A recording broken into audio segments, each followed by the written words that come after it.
One thing we observed almost immediately is that people are ready for these conversations and are ready for pursuing their curiosities on desire and pleasure, etc. They are just really craving for reassurance that they can do this in a safe way.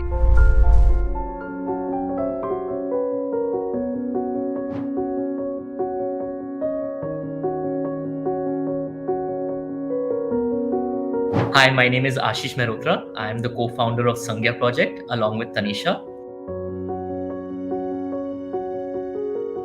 I came out as bisexual when I was around 30 years old. It was very late in my life, and I did not want the next generation that is coming up to be that closeted or that afraid to come out and really explore who they are. So I've been openly queer since I was 16, which was about 10, 11 years ago. But the process was still not easy for me because I had to build language at a time when a lot of my friends didn't necessarily understand queer identities. So I had to do a lot of the education for them while trying to teach myself.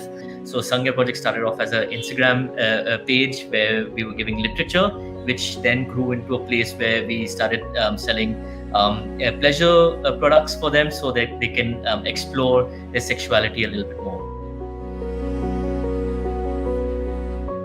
And we are doing everything in a very legal manner. And that's why our packaging that you see is completely black. There's no instruction manuals in there unless it's online and you can speak to us about it. We're not marketing it anywhere. All of our advertising actually has been zero. We haven't paid for any advertising and we don't advertise at all. It's all been word of mouth. So we're not breaking any law there because the law only states obscenity and we have nothing obscene with us. The first few orders and the first batch that came were from tier 1, tier 2 cities, etc.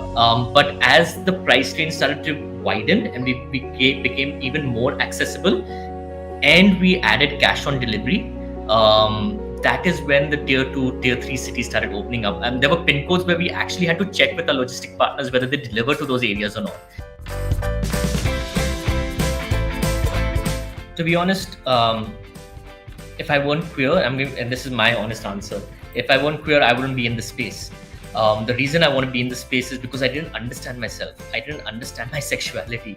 When it comes to having tools like these pleasure products, where I can experiment with myself before trying to go into a space where I may be a little bit more vulnerable, this is the space I want to grow for people. A product may look like it's meant only for one gender or one body, but if it offers features that can be used by multiple bodies, multiple people and multiple identities, then it should be open to all those customers as well. So I think being queer is just it's everything right now for us. It's the whole reason why we got here. It's affected the way we think, the way we interact with our customers, the way we perceive their stories and receive their feedback as well, because it's such a sensitive area for ourselves that it's played such a huge role in our lives. We want to make sure that it doesn't unnecessarily make a person more vulnerable than they're ready to be at any point in their lives.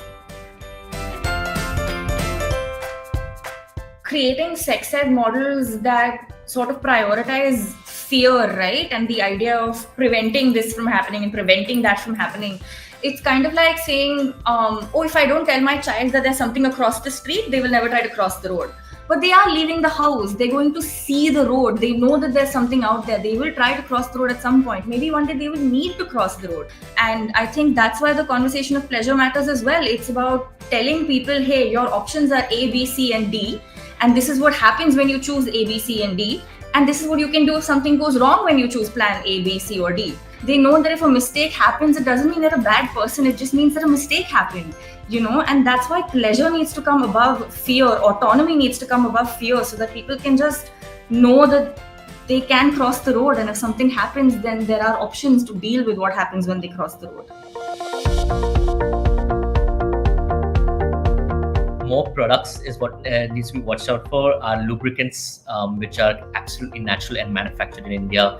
Our perfumes and candles, which are manufactured in India. Our strap-ons, which are going to be manufactured in India. We're trying to make sure that everything that we do over here is from our country, for our people, for our bodies. And that's what you should be looking out for next.